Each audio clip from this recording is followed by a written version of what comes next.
श्रीगुरुभ्यो नमः। ॐ नमो भगवते वासुदेवाय।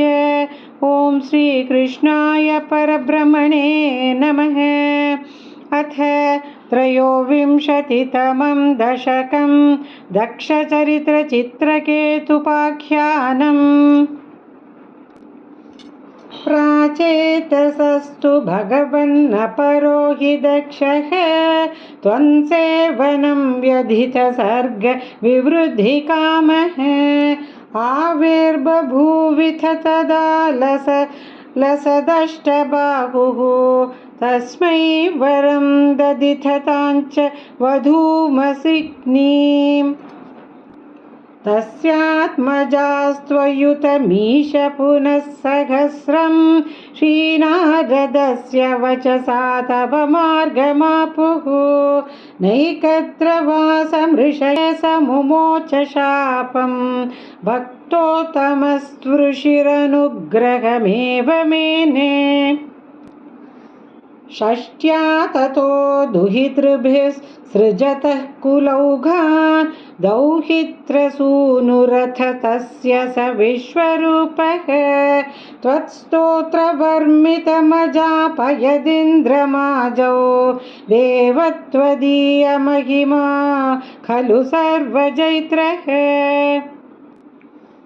प्राक्षूरसेन विषये किल चित्रकेतुः पुत्राग्रही नृपतिरङ्गिरसप्रभावात् लब्ध्वैकपुत्रमथ तत्र हते सपत्नी सङ्घैरमुह्य तव शस्तव माययासौ।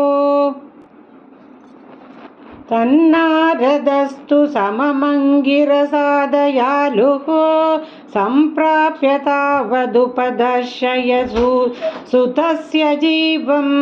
कस्यास्मि पुत्र इति तस्य गिरा विमोहं त्यक्त्वा त्वदर्चनविधौ नृपतिं ययुङ्क्त।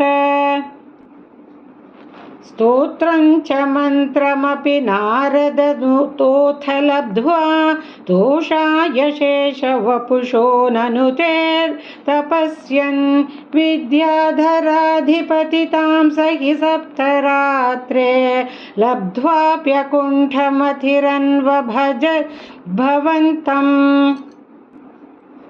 तस्मै मृणालधवलेन सहस्रशीर्ष्णां रूपेण बद्धनुतिसिद्धगणावृतेन प्रादुर्भवन्न चिरतो नुतिभिस्प्रसन्नः। दत्त्वात्मतत्त्वमनुगृह्य तिरोदधाथ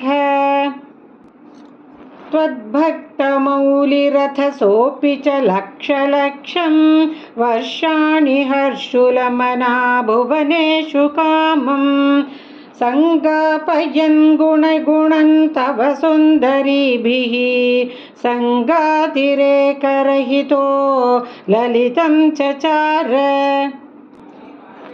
अत्यन्तसङ्गविलयाय भवत्प्रणुन्नः नूनं सरौप्यगिरिमाप्य महत्समाजे निःशङ्कमङ्ककृतवल्लभमङ्गजारिं तं शङ्करं परिहसन्नुमयाभिषेपे। निःसम्भ्रमस्त्वयमयाचितशापमोक्षः वृत्रासुरस्त्वमुपगम्य सुरेन्द्रयोधी भक्त्यात्मतत्त्वकथनैः समरे विचित्रं शत्रोरपि भ्रममपास्य गतः पदं ते। त्वत्सेवनेन दितिरिन्द्रवधोद्यतापि तान् प्रत्युतेन्द्रसुहृदो मरुतोऽभिलेभे। दुष्टाशयेऽपि शुभदैव भवन्निषेवा तत्तादृशस्त्वमव मां पवनालयेश। नारायणाखिलगुरो भगवन्नमस्ते। नारायणाखिलगुरो भगवन्नमस्ते।